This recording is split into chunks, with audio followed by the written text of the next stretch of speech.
I believe that Paul calls this horn in Daniel 7 the man of lawlessness, or the law of sin, the man of sin. He's referring to a rebellion and apostasy, a falling away, apostasia, the spirit of disobedience to God, mystery of iniquity. In Daniel 2 and Daniel 7, the symbols usually refer to national powers rather than individuals. The kings are named as founders and representatives of kingdoms or empires.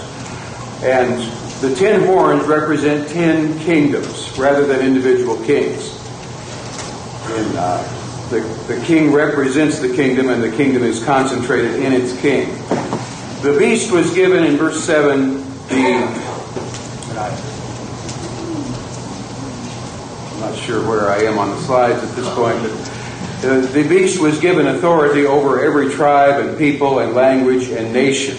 I view this as the Roman Empire with its 10 kingdoms, the Roman world, as in Luke 2:1. All the world is the Roman world.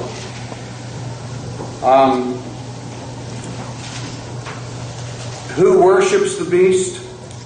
Those whose names were not written in the book of life of the Lamb slain from the foundation of the world. Those not included, they don't include those who were sealed in chapter 7 or who are seen by John. Many who died in this war of the beast against the saints died singing hymns of praise. And that is represented a little later on here. Let me catch up on the slides where I am. One of the points I wanted to make is that the failure of the Roman Church in our time to prosecute heretics, even within our own priesthood, is evidence of the fall of Babylon that we see in 16, 17, and 18.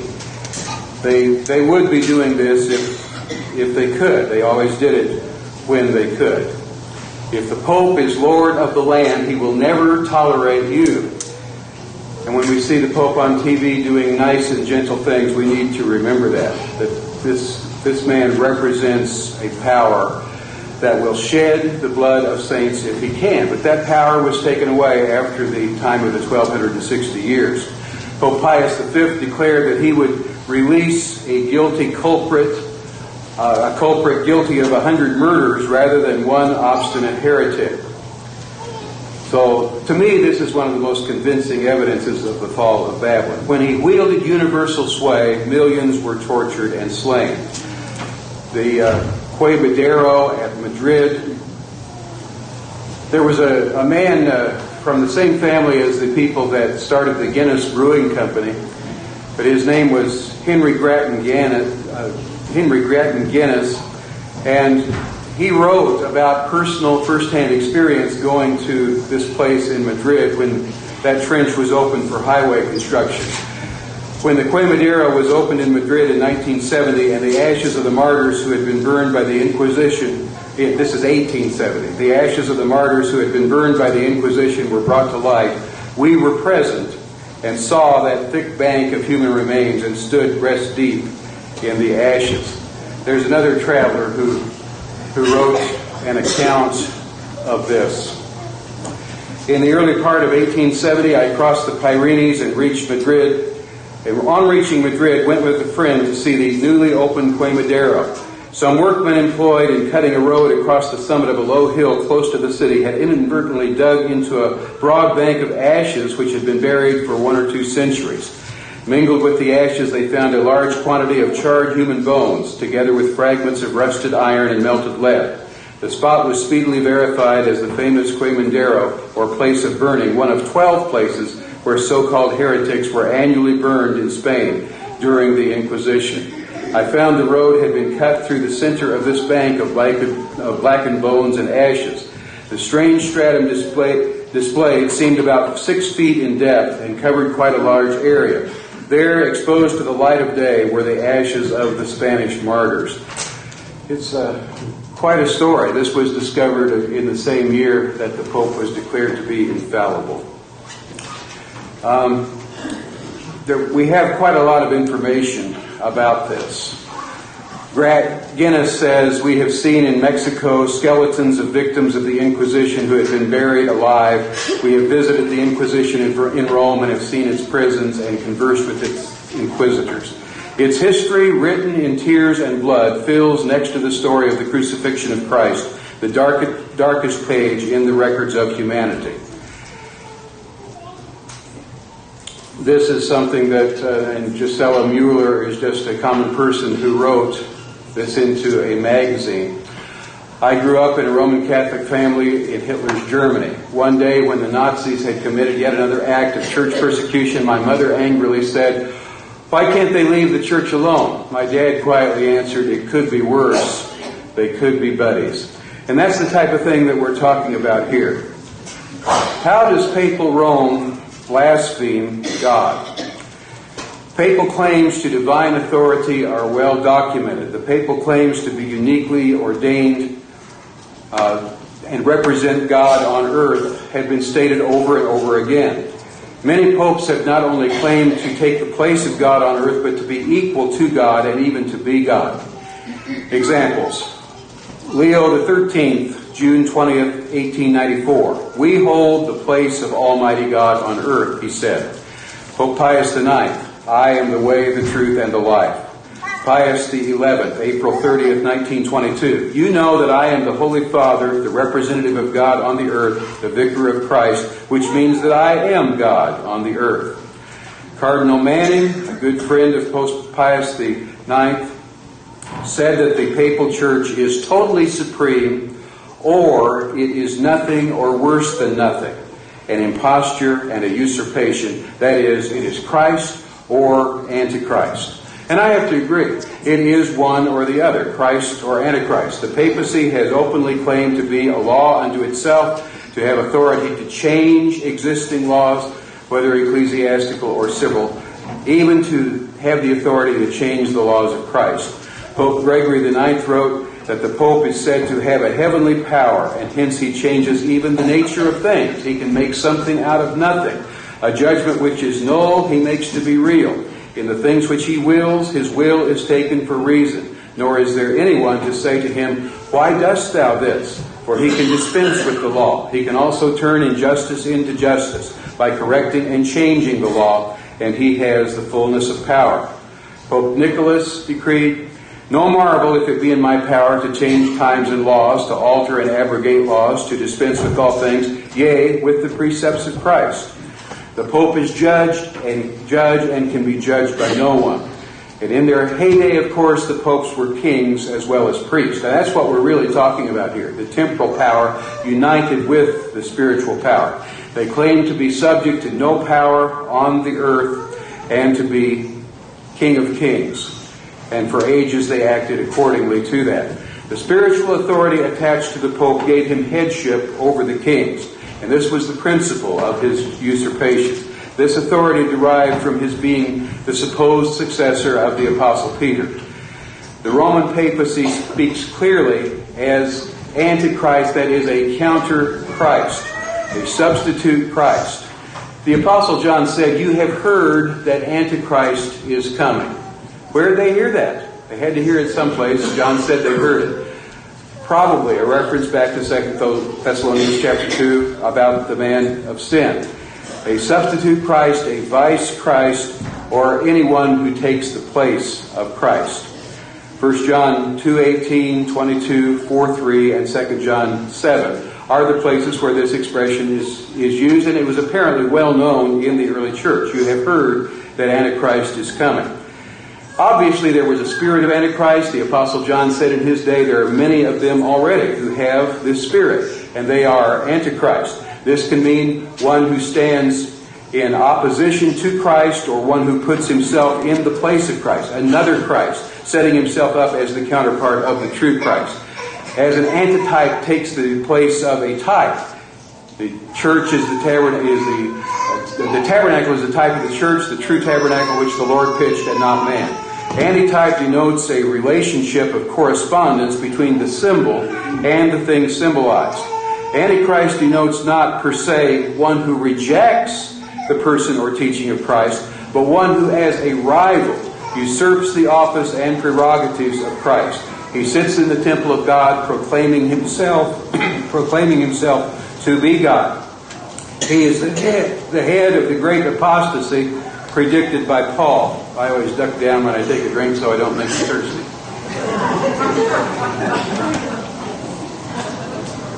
He's the little horn having eyes like the eyes of man and a mouth speaking great swelling things. A pseudo-apostolical antichrist, who thus sets Christ aside while in mouth confessing him and professing himself in the place of Christ to be the power of God. The word anti-pope was sometimes used in exactly the same way. A rival pope, one who claims to be the pope but is really a rival usurper of that office. There's a spirit to every system of teaching. In John's day, a class of teachers had arisen within the church claiming to be inspired, who denied that Christ had come in the flesh. The Gnostics were one permutation of the spirit of Antichrist. They degraded both the deity and the humanity of Christ. They failed to confess the true union of the divine Christ with his human nature. To pervert the essential doctrine of Christ by word or action is to deny him. The idea of Antichrist is not connected with atheism, but with heretical Christianity. All false teachers are of an anti-Christian spirit, even when they pretend to be of Christ, and even though they teach much that is true. But the common first century expectation of a future Antichrist was probably based on Paul's prediction of the man of sin, the son of perdition, 2 Thessalonians 2. John is saying that many have already come in that spirit, but that you have heard that Antichrist is coming. The spirit of Antichrist, again, is not an outright repudiation of the messiahship of Jesus. The Pope claims the prerogative of Christ in forgiving sins. He sits in the seat of Christ on earth as the vicar of Christ in a vicarious way. This is true.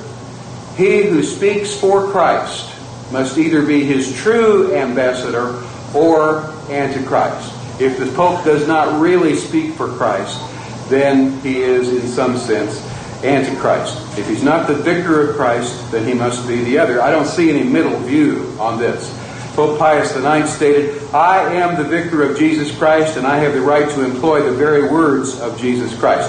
My Father, those whom thou hast given me, I will not lose." Pope Pius X said, "The Pope is Jesus Christ himself, hidden under the veil of flesh. All must be subject to him." The doctrine that the Pope is the vicar of Christ is fundamental to Roman Orthodoxy. The Roman Catholic Church is on the side of Satan. And it's possible to have the spirit of truth or a love of the truth while having some error. Conversely, it's possible to have the spirit of error while holding some truth, being motivated by the same spirit as that which characterizes the world. The prediction that there was another king that was going to arise, different from the earlier ones. That was the prediction in Daniel 7. You've got 10 horns and then you've got another little horn that comes out of that. The saints will be handed over to him for a time, times, and half a time. The judgment shall sit at the end of Daniel 7:25-26. The judgment shall sit, and they shall take away his dominion to consume and to destroy it unto the end. The popes, in their reinterpretation of Scripture, annul marriages. They annul the commandment against the idolatry of images. They withhold the communion cup from the laity when Jesus said, "Drink ye all of it." They worship saints and angels.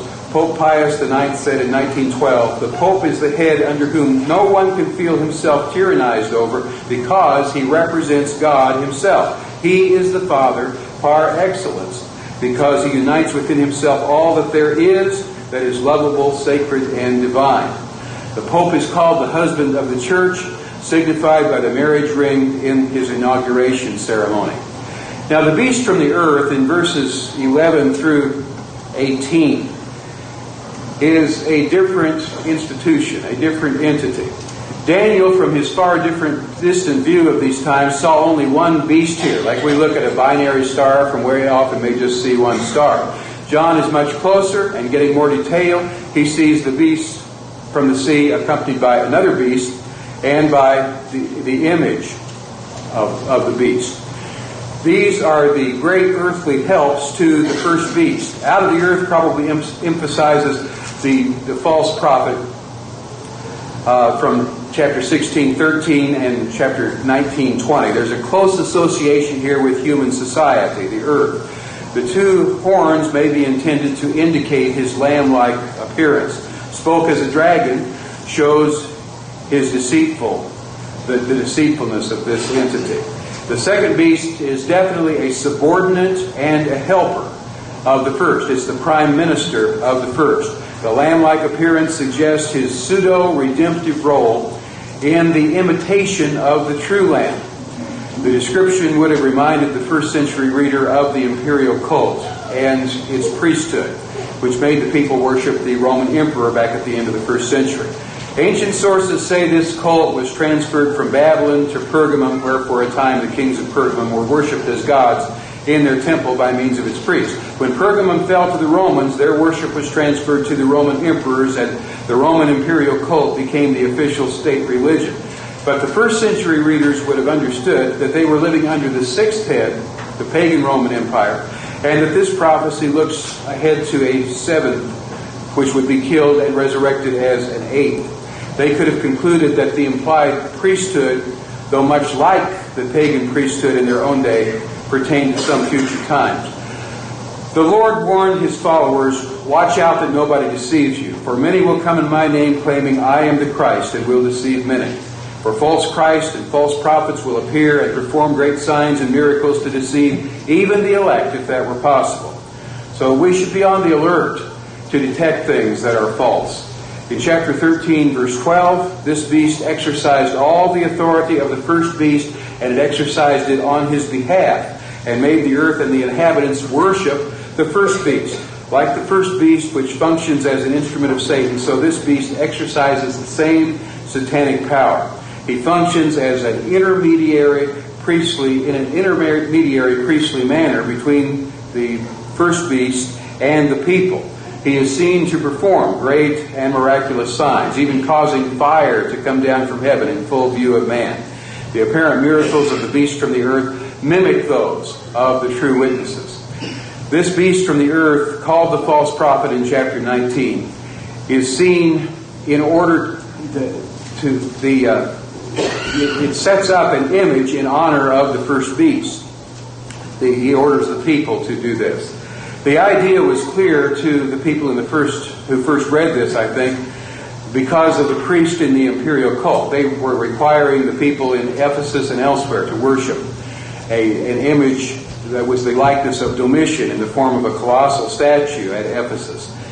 They knew the book of Revelation was presented in symbolic language, so they wouldn't have expected this to be a literal image, but they were familiar with the idea of an image. So they would have understood that the image was going to be something that reflects the character of the first beast, something that would be able to effectively communicate for the false prophet in requiring the worship of the first beast. I believe that the beast from the earth, the false prophet, is the Roman Catholic priesthood or the clergy, and especially with a special emphasis here on the College of Cardinals, who are the upper echelon in this hierarchy and make a lot of important decisions.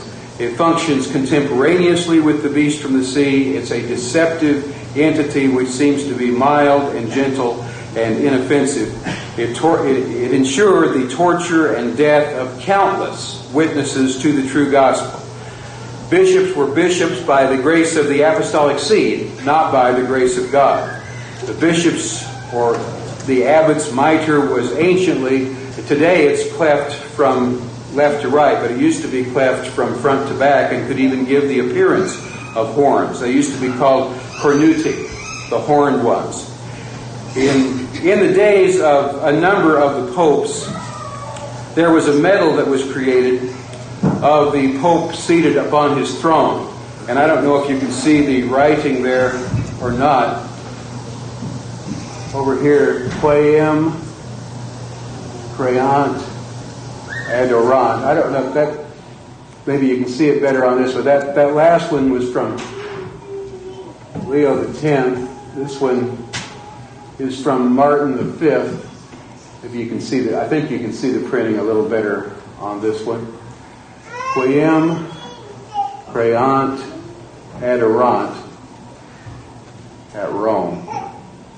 meaning in the Latin language, whom they create, they adore. Just not too long ago, you saw the College of Cardinals got together over in Rome to have a conclave to pick a new pope because the other one had resigned.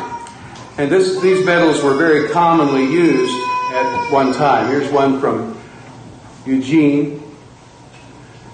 That may not be quite as clear. But this was on the back side. You see the Pope is seated upon his throne and being attended by his helpers who had created him to that office, and now they are adoring him. This is along the lines of what we have here, I believe, in this 13th chapter. I believe the image is fulfilled in the papal general councils. An image, it represents the original, of which it is a likeness. The papal councils were representative in nature. Gibbon said, "It was established as a custom and a law that the bishops of the independent churches should meet in the capital of the province at the stated periods of spring and autumn.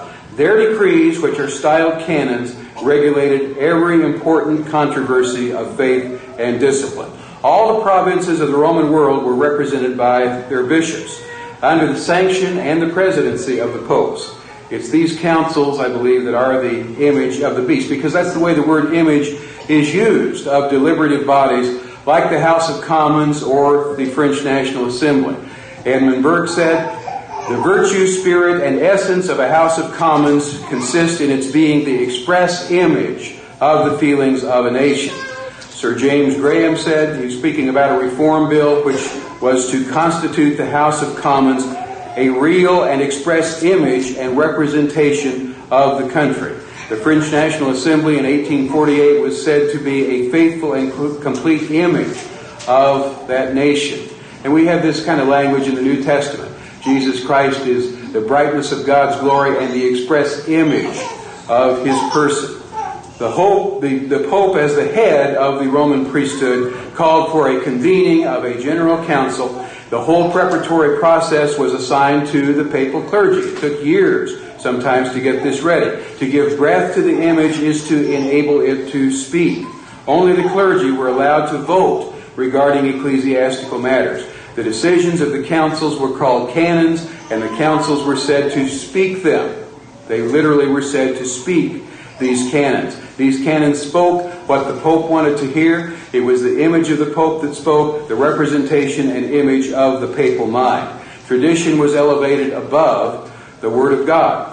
Anybody excommunicated was outside the protection of the law. Anybody could kill them. Most of the Western General Councils made specific provision for the extermination of heretics. The extirpation of heretics was the object of many bulls of the councils. Death was decreed, and provision was made for accomplishing this, forbidding that any should harbor them, the heretics, while they were alive, or when dead, even give them Christian burial. Trade with heretics was forbidden by canon law. The Third Lateran Council of 1179 said, they commanded that no man should entertain or cherish them in his house or land or exercise traffic with them. The Synod of Tours in 1163 specifically forbade buying and selling with heretics, as did the bull of Pope Martin at the Constance Council in the early part of the 15th century. The mark on the beast or the right hand or the forehead, the mark of the beast on the right hand or the forehead is the sign of ownership. The mark is the alternative to the seal in chapter 7, which identifies the people of God. The Antichrist would claim ownership of those who were deceived by the false prophet. The mark would be seen in those actions or characteristics which would identify a person with the Antichrist. The mark of the beast is the name of the beast or the number of his name. And we have here near the end of the 13th chapter the instruction to count or to calculate that number. That suggests a gematria, which is a figure of speech where the numbers are understood as corresponding letters, and the name is hidden in the numbers. The Greek word translated "let him calculate" or "let him count" means literally to calculate with stones, implying a procedure that involved arithmetic. The abacus was already in common use at this time, and this would imply a decimal approach to the calculation, which could greatly limit the number of possibilities that could result. This same verb is used in Luke 14:28. If you build a tower, you must first calculate or count the cost. The solution needs to be one that would have been easy for the first century readers to find. John wrote in the Greek language for people who understood that tongue. Jesus said, "I am Alpha and Omega," the first and the last letters of the Greek alphabet. The Greeks did not express numbers by figures like we do, but by letters like the Romans. All of us are familiar with Roman numerals where X stands for 10 and C stands for 100. The Greek language was like that as well, and you can easily find this information online or in an encyclopedia. 666 was expressed by using letters from the Greek language in this book written in Greek. And the letters were symbols for the various quantities. Irenaeus in the 2nd century suggested the solution that I'm going to give you because I've never seen it tested. The lambda is worth 30. It has a numerical value of 30, and I've put the English letter L there to correspond to the Greek letter lambda. Alpha corresponds to A and is 1. Tau, epsilon, iota, nu, omicron, and sigma. When we add these together, we come up with 666.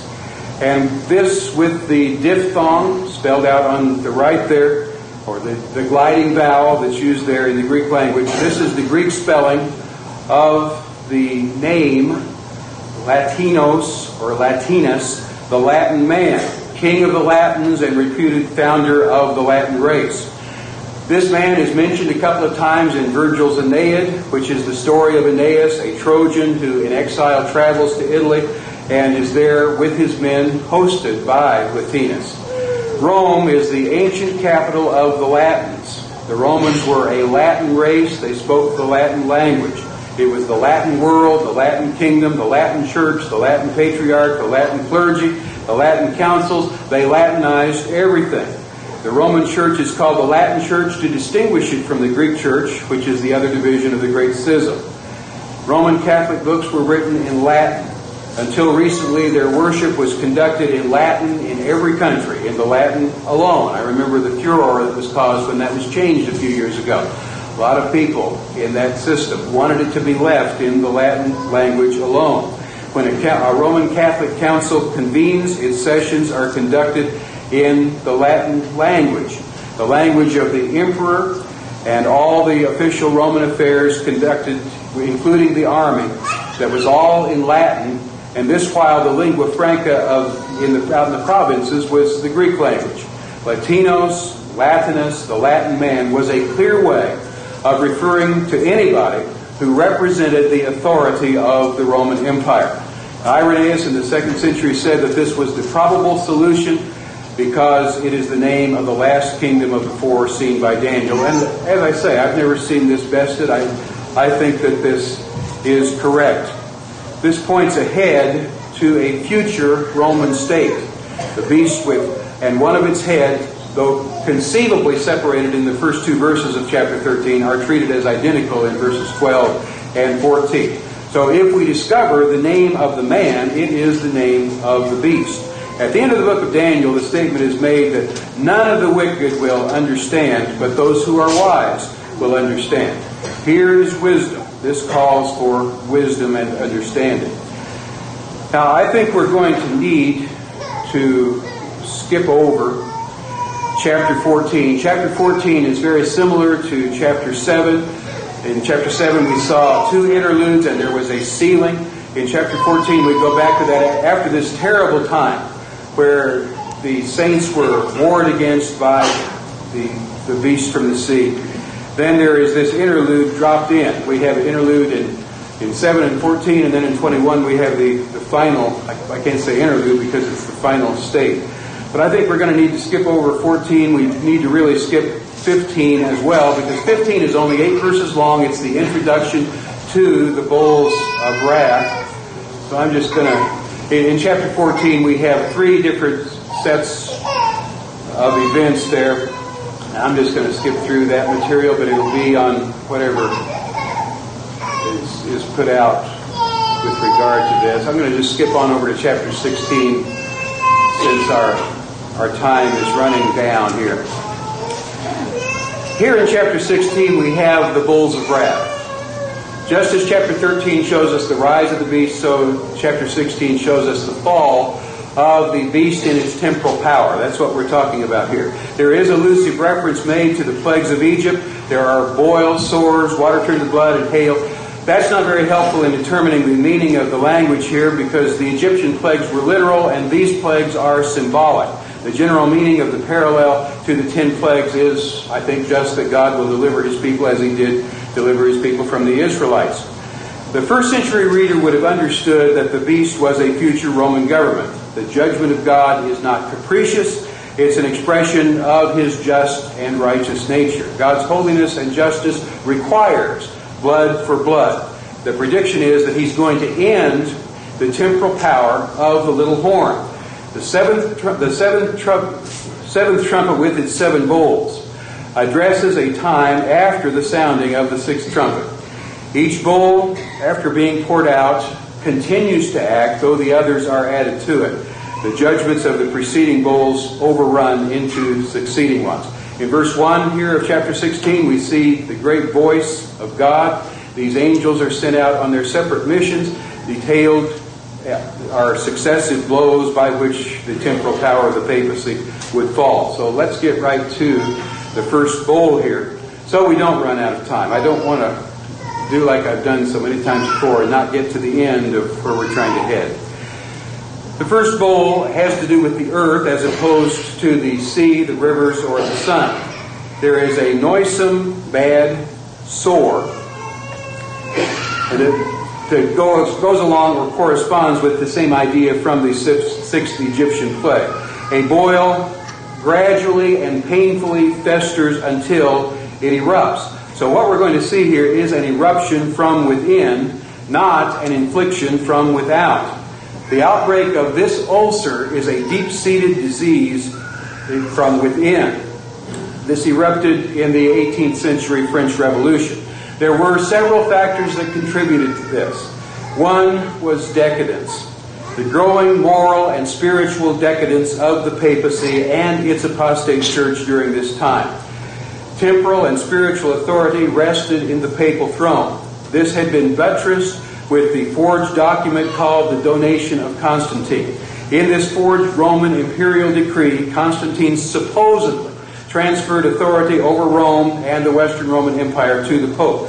This was probably written in the 8th century, but of course Constantine had died in the 4th, so it couldn't have come from him. But it was used a lot in the 13th century to support the claim of papal political authority. It was exposed as a forgery in the 15th century, but by then it had long since done its job.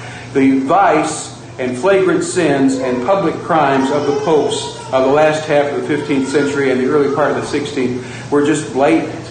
Pope Alexander VI, from 1492 to 1503, secured the papal office through bribery. He fathered several illegitimate children. He conducted bacchanalian orgies right in the papal palace. We're talking about an apostate system putrid to the core. The license, which expressed itself in the accumulation of great wealth through the sale of spiritual favors and indulgences, was off-putting to many people.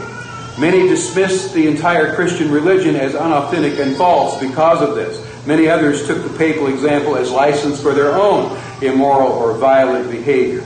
Decadence in this system was a big part of the reason for the French Revolution. Also the persecution, the extreme atrocities authorized and committed by the Roman Church with its persecution and slaughter of dissenting Christians and Jews and others, turned people against religion and against belief in God. The main victims were believers in Christ, and especially the ones that were adamant and outspoken in rejecting the papal claims and doctrines as unbiblical. The doctrines of these groups are commonly misrepresented in the material that was written about them at the time in order to enhance the allegations of heresy. The victims were subjected to extreme forms of torture to induce them to recant, and many of them were burned at the stake. We've mentioned that the names derived often from their leaders or geographical locations that were given by to these people by their enemies. Waldenses, Albigenses, Paulicians, poor men of Lyons, the Bohemian Brethren, the Wyclifites, the Taborites, the Valences, the Vaudois, and the Hussites are just a few of the many names. The savage treatment of millions of people contributed to the anti-religious Enlightenment spirit which developed in these countries. And the Enlightenment is a third point here.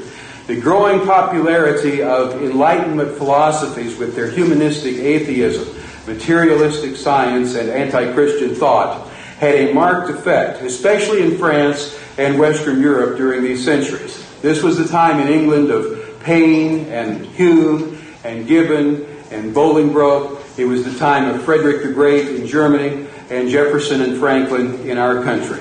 The writings of Descartes and Locke and Voltaire and Rousseau produced a spirit of independence from traditional institutions of church and state. Rationalism encouraged the enthronement of human reason and discouraged belief in God and divine revelation. These trends encouraged rebellion against the absolutism of church and state, and eventually broke out in the French Revolution. Now, France had always been the kingpin of papal power. The King of France had been known to the popes for a long time as the eldest son of the church. To a considerable degree, the state of Europe was determined by the condition of France. Napoleon said that a revolution in France is sooner or later followed by a revolution in Europe.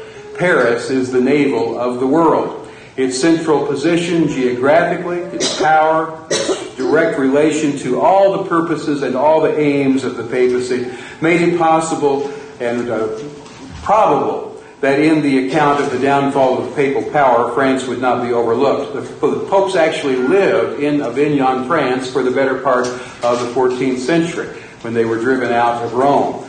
All 7 popes during those years were French, as were 111 of the 134 cardinals during that period of time. So France had the mark of the beast as much as any other nation did. The French Revolution is largely traceable to the corruptions of the papal religion. Apostasy from the faith always contains the germ of its own punishment. The national atheism, the licentiousness, and the bloodthirstiness were just the translation into action of the corrupt moral and social and political and religious principles that had infected this nation for a long time. Reason revolted at the incredible doctrines that people were being asked to believe. Moral sense revolted at the cruelties and oppressions of the papal system. Infidelity was the nursing offspring of that system. Indulgence was shown by that system toward infidelity as long as people outwardly conformed to the system. But infidelity grew within France and Western Europe generally until its hatred of God impelled it to become more aggressive. When it had enough adherents, it could come out into the open. So what had festered and inflamed like a boil broke out in violent war in 1789. The French Revolution was a tremendous outbreak of social and moral fury and atheism and vice. From France as a center, it spread like a plague throughout Europe to the other countries of papal Christendom. And this event was of major importance for the world. Edmund Burke, in his reflections on the revolution in France and also in his letters on a regicide peace, uses expressions like fever, epidemic, corruptions, malignant French distemper, plague. He uses these expressions again and again to describe what was going on during this time. Edmund Burke called the French Revolution the most astonishing event in human history. I'm not saying that it was, but it was that impressive to a contemporary that he called it that, the most astonishing event in human history. The age of reason was declared. There was a calculated and determined attack on the Bible and a crusade against all religion, not just against Catholicism, but against all religion, whether Christian, pagan, or whatever it was. Notre Dame Cathedral became the temple of reason, and this statement was made in 1792. Here and now begins a new epoch in world history. Goethe, the philosopher, made that statement. Christian funeral services were abolished. Cemeteries had to display the inscription, "Death is an eternal sleep." The French nation declared itself atheistic, and this is something that has hardly ever happened in the history of the world. It declared itself atheistic. Now, communistic nations later on did this as well in some cases. But up to this time, this had hardly ever happened. Papal power at this time received a shock from which it never recovered and from which it can never recover. The effects were just devastating for the Church of Rome. Its sources of revenue were undermined, its control over its diocese was lost, its property was confiscated, the atrocities that had been formerly committed by the Roman Church against the heretics were now done to the papal priest. What goes around came around, purposefully copied all too faithfully by a generation of people ignorant of even the first elements of the Christian faith, even though they'd been Roman Catholics up until recently. They knew nothing about the Christian faith as found in the Bible. There were shootings, drownings, roastings, etc. The symbol in verse 2 of a previously existing corruption that breaks out in ulcerations, I think, is amply fulfilled in the French Revolution. Horrors and sufferings rose out of national atheism and licentiousness and bloodthirstiness of spirit. They were just the evolution into action of the corrupt principles that had existed for a long time. These had been infused as a part of Rome's religious system by the papal beast that the nation had worshipped. The revolution was aimed at the power of the papacy. In 5 years, 2 million people were killed. And those 2 million people included 24,000 priests. 40,000 church houses, some of them very large church houses, were turned into stables for horses. The power of the popes in France was shattered. It was determined to spread the revolution to other countries. A new calendar was adopted in 1793. It went back to part of 1792, but it was actually adopted in 1793. It went back to 1792, the first year of the French Republic. And they completely abandoned the old calendar because it was calculated as the year of our Lord, from the birth of the Lord Jesus Christ. There was a great emphasis on natural things, fruits and animals, plants, because these are the things we can see. We don't have to believe in God to believe that these things exist. Every day of the year was dedicated to a plant or an animal or something along that line. They had this all categorized and outlined. Every day of the year was dedicated to some natural creation. But when they came to deciding what they were going to honor on December 25th, which the Roman Church had taught was the birthday of Jesus, they decided that December 25th was to be made the day of the dog, which was intended as a slap in the face and an insult to the Lord Jesus Christ. So they've really thrown the baby out with the bathwater here. They're trying to get rid of a perverse system, but they're getting rid of a lot of things that make a lot of sense. If we take 533 as the beginning of the papacy, the 1260 years expired then in 1793. In 1793, King Louis XVI was executed on January 21st, and his queen, Marie Antoinette, was executed on October 16th, both in that year. The monuments of monarchy were destroyed, the tombs of the kings were violated, church buildings were stripped of their valuable medals. The Bishop of Paris was prevailed upon to publicly abjure the Christian faith. We want you to publicly say that this whole thing has been a hoax. A naked prostitute was worshipped as the goddess of reason while accompanied with orgies. All the members of the French Convention lived publicly with mistresses. To have done otherwise would have exposed them to the suspicion of being Christians, and the higher-ups at this time, nobody wanted to be even suspected of being a Christian. Half the births in Paris during these years were illegitimate. 48,000 revolutionary committees were established in France with a combined membership of over 500,000 people. And each of these people received 3 francs a day as his wages for seeking out victims for arrest and the scaffold, where they would have their heads chopped off. Paper money was issued incessantly and wildly, resulting in total economic confusion. The value of money rapidly fell to a tenth and soon to a 20th of its face value.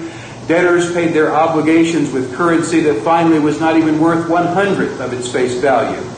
Farmers kept raising the price of their goods in proportion to the fall in the paper money. This was just the opposite of what the people had been led to expect as the result of the revolution. The revolutionists destroyed each other in rapid succession, repeatedly proving that the noble savage is not noble, he's just savage. Finally, during the Reign of Terror in 1794, there were daily executions in the capital and just extermination out in the provinces. Moderates perished because they were inferior in wickedness to their opponents. Virtue seemed powerless. Men were given over to their own reprobate minds. Hundreds and at last thousands were executed daily. People sought to forget their sorrows in a delirium of present enjoyments. All the theaters of Paris were open as usual during the whole Reign of Terror, and they were never fuller.